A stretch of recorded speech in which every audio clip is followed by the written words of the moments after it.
Good morning class 6. This is our English book Real English, a multi-skill language course. So dear students, last class में हमने chapter number 8 complete किया था और आज हम poem 9 self content start करने जा रहे हैं। तो सबसे पहले हम इसकी लाउड रीडिंग लेंगे, उसके बाद हम इसकी डिटेल्ड एक्सप्लेनेशन देखेंगे। So let's start with our reading part. Self content. I think I could turn and live with the animals. They are so placid and self-contained.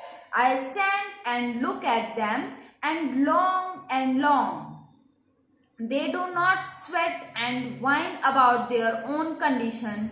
They do not lie awake in the dark and weep for their sins. They do not make me sick discussing their duty to God. Not one is dissatisfied, nor one is demented with the mania of owing things. Not one kneels to another, nor to his kind that lived thousands of years ago. Not one is respectable and unhappy over the whole earth. Written by Walt Whitman. तो ये है हमारी poem जो कि किसने लिखी है? Walt Whitman ने। अब हम एक बार पेज टर्न करके जो हमारा पोएट के बारे में लाइंस हैं वो भी देख लेते हैं एक बार। Okay, Walt Whitman 1819 to 1892 was an American poet, essayist and generalist. He popularized the way of writing poetry without rhyme and meter called free verse. Whitman's most famous poetry collection is leaves of Grass. तो Walt Whitman जो थे वो एक American poet थे, एस्से भी लिखते थे और जर्नल्स भी लिखते थे, ठीक है ना। तो जर्नलिस्ट और एसेइस्ट भी थे। He popularized the way of writing poetry without rhyme and meter. तो उन्होंने उनकी कौन सी पोएम्स फेमस हुई? जो कि बिना राइम के और बिना मीटर, यानी कि जिसमें जैसे लय बनती है वो लय नहीं होती थी, इनकी जो पोएट्री होती थी उसमें, और इस तरीके की वो पोएम यूज करते थे। और मीटर के भी बिना, काफी सारे मीटर्स होते हैं पोएट्री में, तो उनके बिना ये पोएट्री लिखते थे। और फिर भी इनकी जो पोएम थी वो काफी फेमस होती थी। राइटिंग पोएट्री का एक डिफरेंट स्टाइल है इनका, जिसको कि फ्री वर्स पोएम को ही कहते हैं। तो फ्री स्टाइल में ये लिखा करते थे। Whitman's most famous poetry collection is Leaves of Grass. तो विटमैन की सबसे फेमस कलेक्शन जो थी पोएट्री की वो थी लीव्स ऑफ ग्रास। तो अब हम डिस्कस करेंगे पोएम के बारे में। तो देखो, सेल्फ कंटेन का मतलब क्या होता है? जो अपने आप में सक्षम हो, आत्मनिर्भर हो। जैसे कि अभी मोदी जी भी ये स्कीम चला रहे हैं कि सब आत्मनिर्भर बनो, यानी कि अपने काम खुद करो, किसी दूसरे के ऊपर डिपेंड मत करो, है ना। तो इसी तरीके से सेल्फ कंटेन का मतलब क्या हुआ? आत्मनिर्भर, जिसको दूसरे की नीड ना हो, जो अपने आप में फुली सेटिस्फाई हो। तो जितना अभी हमने इसकी एक रीडिंग ली, हमें समझ में आया कि इसके अंदर किसकी बारे में बात की गई है? जानवरों के बारे में और एनिमल्स के ह्यूमंस के बारे में, यानी कि मनुष्यों के बारे में। तो क्या फर्क है एक जानवर में और एक आदमी में, एक मनुष्य में? यही इस पोएम के अंदर डिटेल में हम देखेंगे। तो देखो कैसे हम डिफरेंट हैं जानवरों से। देखते हैं। I think I could turn and live with the animals. तो जो पोएट है यानी कि वॉल्ट विटमैन, वो क्या कह रहे हैं कि मैं सोचता हूं कि मुझे बदल लेना चाहिए। कुड टर्न, मुझे बदल जाना चाहिए। And live with the animals, यानी कि अभी वो किसके साथ रहता है? ह्यूमन बींग्स के साथ रहता है। और उसकी क्या इच्छा है कि वो ह्यूमन बींग्स को छोड़ के किसके साथ शिफ्ट हो जाए? जानवरों के साथ शिफ्ट हो जाए। तो ये उसकी इच्छा है। आगे देखते हैं। इस लाइन का बहुत ही डीप मीनिंग आप देखोगे। उसका कहने का मतलब ये है कि वो अब और आदमियों के साथ नहीं रह सकता, है ना। क्यों नहीं रह सकता? क्या कारण है जो उसको जानवर ज्यादा अच्छे लगे अपने जैसे ही आदमियों की बजाय? तो वो हम डिटेल में पढ़ते हैं तब समझ में आएगा। They are so placid and self contained. Placid होता है एकदम शांत, ठीक है। जो कि बहुत ज्यादा एक दूसरे के ऊपर मतलब चेंज नहीं हो जाते, कोई भी छोटी मोटी बातों पे अपनी ओपिनियन चेंज नहीं कर लेते। कैसे भी सिचुएशन हो, चाहे कितनी बुरी सिचुएशन हो या कितनी अच्छी सिचुएशन हो, एकदम नॉर्मल सा बिहेव रहता है जानवरों का, है ना। ह्यूमन क्या होते हैं, अगर मान लो खुशी है तो बहुत ज्यादा खुश हो जाएंगे, और फिर कोई दुख आ गया तो एकदम टूट जाएंगे, बहुत ज्यादा दुखी हो जाएंगे। जबकि एनिमल्स में ऐसा नहीं है, वो एकदम कामली बिहेव करते हैं, चाहे खुशी की सिचुएशन हो या दुख की सिचुएशन हो, है ना। अगर बहुत ज्यादा वर्स्ट सिचुएशन है तो भी वो रोएंगे नहीं, वो कामली उस चीज से डील करेंगे, उस चीज को हैंडल करेंगे। तो इसीलिए पोएट क्या कहता है कि मैं सोचता हूं कि मुझे बदल जाना चाहिए और जानवरों के साथ रहना चाहिए। वो कितने काम होते हैं, शांत होते हैं, एंड सेल्फ ओरिएंटेड या सेल्फ कंटेन्ड, अपने तक ही सीमित होते हैं, उनको किसी दूसरे की जरूरत नहीं है। अगर कोई है तो भी ठीक है, और अगर कोई नहीं है तो भी ठीक है। जैसे कि ह्यूमन होते हैं तो हम क्या करते हैं, अगर हम बिल्कुल अकेले हैं तो हम कहेंगे हम तो बोर हो रहे हैं, हमें तो कुछ ना कुछ चाहिए, है ना। और अगर बहुत ज्यादा लोग हैं तो हम वैसे फ्रस्ट्रेटेड हो जाएंगे कि ये लोग कब जाएंगे, ऐसा होता है मोस्टली। तो जबकि एनिमल के केस में ऐसा नहीं है, वो बहुत काम होते हैं और सेल्फ कंटेन्ड होते हैं, उनको किसी दूसरे की नीड नहीं होती। I stand and look at them and long, मैं खड़े होकर उन्हें देखता रहता हूँ, उन्हें देखता हूँ घंटों तक, लॉन्ग एंड लॉन्ग, बहुत लंबे समय तक उन्हें देखता रहता हूँ और देखता रहता हूँ। यानी कि पोएट उन्हें ऑब्जर्व कर रहा है, उनके एक्सप्रेशन कैसे होते हैं या उनका वे ऑफ लिविंग कैसा है, पोएट इस चीज को एक्सपीरियंस करने की कोशिश करता है। They do not sweat and whine about their own condition.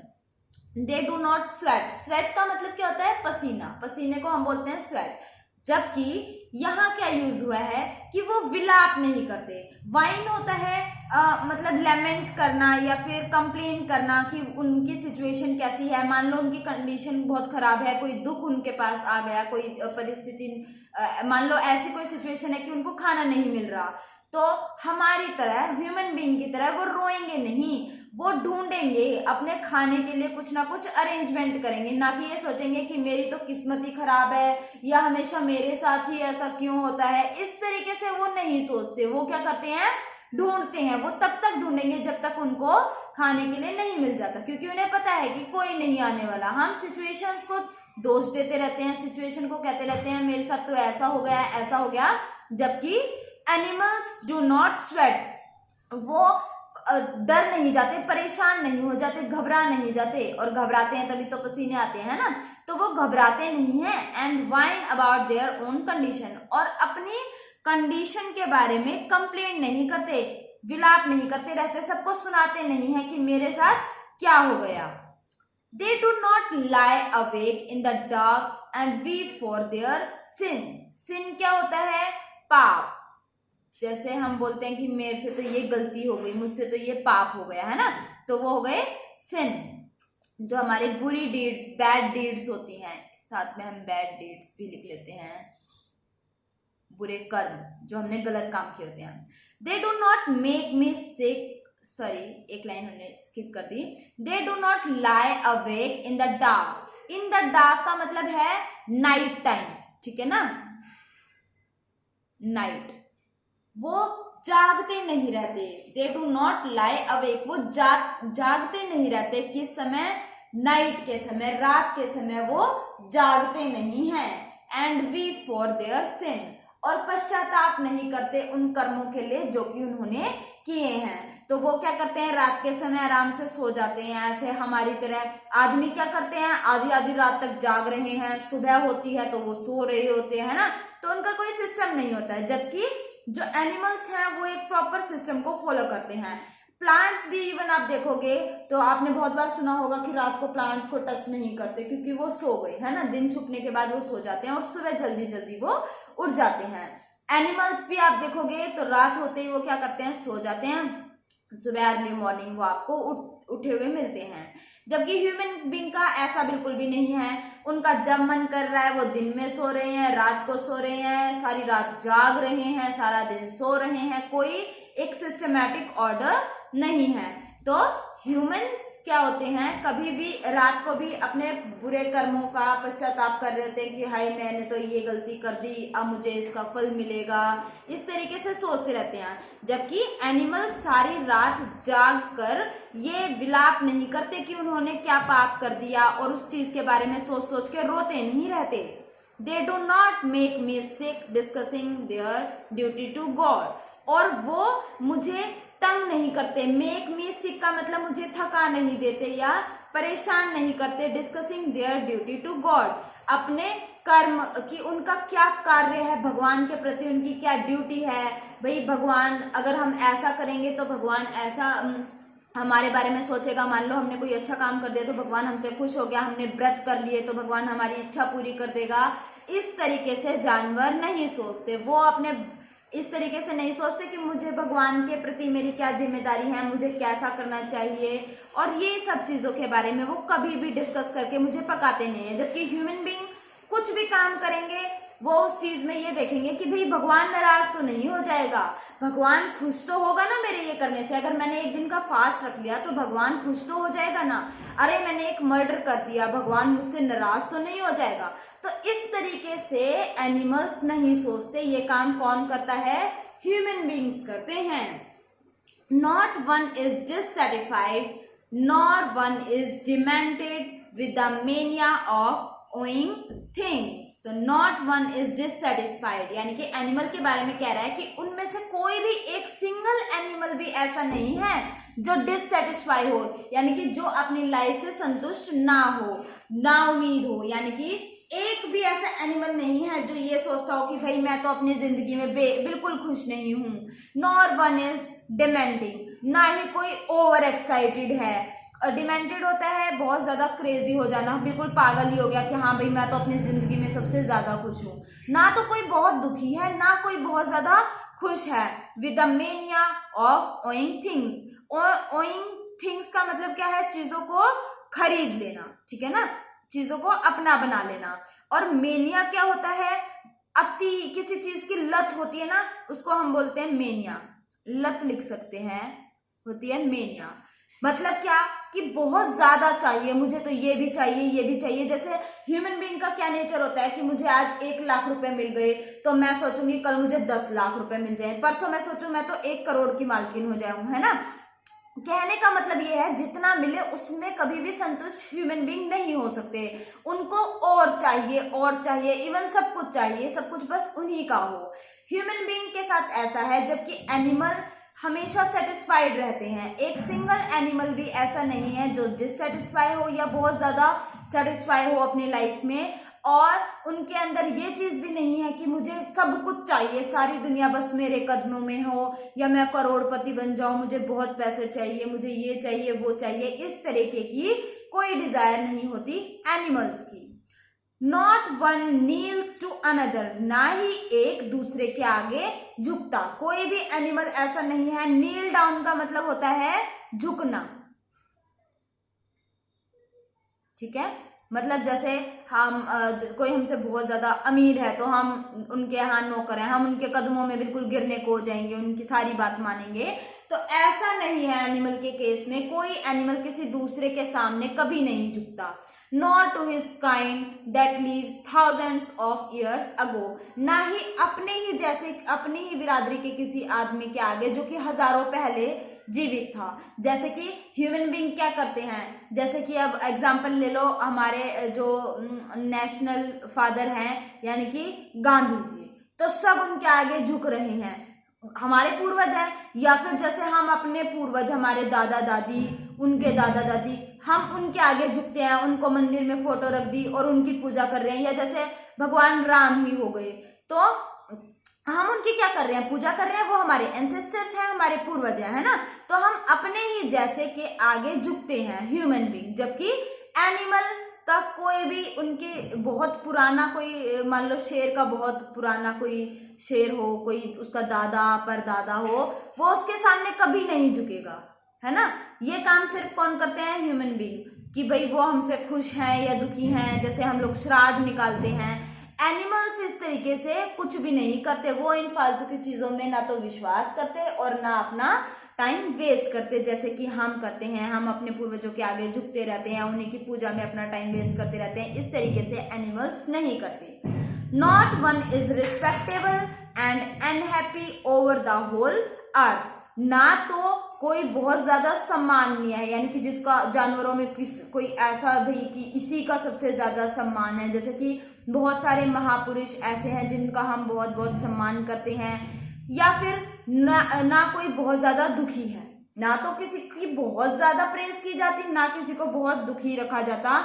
Over the whole अर्थ, पूरे अर्थ पे ऐसा कोई भी एनिमल नहीं है जिसके बारे में हम ये कहें भाई ये तो सबसे बड़ा जानवर है या इसी की सबसे ज्यादा पूजा की जाती है, इस तरीके से नहीं है। और ना ही जैसे कि हम रावण को बुरा दिखाते हैं, है ना, कि रावण बहुत बुरा आदमी था, उसने सीता का हरण कर लिया था, इस तरीके से।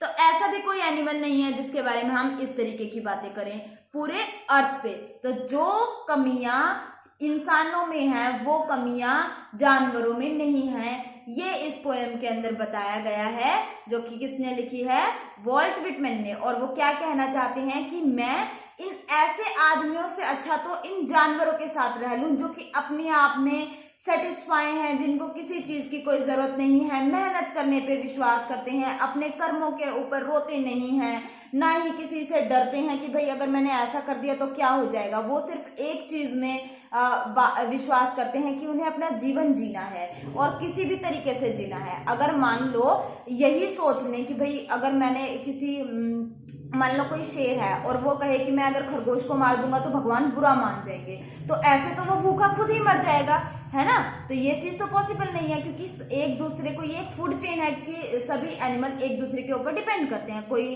किसको खाता है, कोई प्लांट्स को खाता है, फिर कोई एनिमल्स को खाता है, कोई प्लांट्स और एनिमल दोनों को खा लेता है। जैसे जैसे एक फूड चेन के प्रॉपर थ्रू वो लिविंग उनकी सस्टेन कर पाते हैं। तो अगर वो ये चीजें सोचने लग जाएंगे तो वो तो खुद ही मर जाएंगे, वो सस्टेन ही नहीं कर पाएंगे। तो वो ऐसी जिंदगी में विश्वास नहीं रखते, वो सिर्फ गोल ओरिएंटेड होते हैं कि उन्हें क्या करना है और क्या नहीं करना, उन्हें इस चीज के बारे में पहले से पता होता है और वो क्लियर होते हैं अपने गोल के प्रति।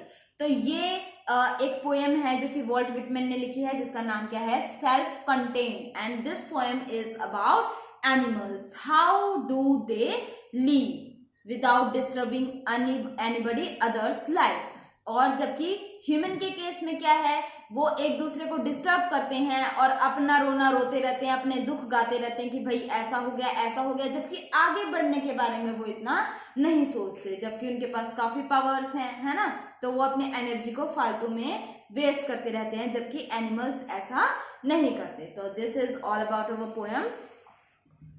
कुछ डिफिकल्ट वर्ड हैं, इनको भी डिस्कस कर लेते हैं। Self contained, not depending on other people, जो दूसरे लोगों के ऊपर डिपेंड नहीं करते, ठीक है, जो खुद में ही सक्षम हो। जैसे कि मान लो मेरे घर एक मेड लगी है, काम वाली लगी हुई है, तो मैं खुद से कुछ करना ही नहीं चाहूंगी, मैं सोचूंगी काम वाली आएगी तो वही करेगी, मैं एक गिलास इधर से उधर नहीं रखूंगी। ऐसा जानवर के केस में नहीं है, उसकी कोई मम्मी नहीं हेल्प करती कि अगर तुझे रोटी नहीं मिल रही तो मैं लाके दे देती हूँ, ठीक है।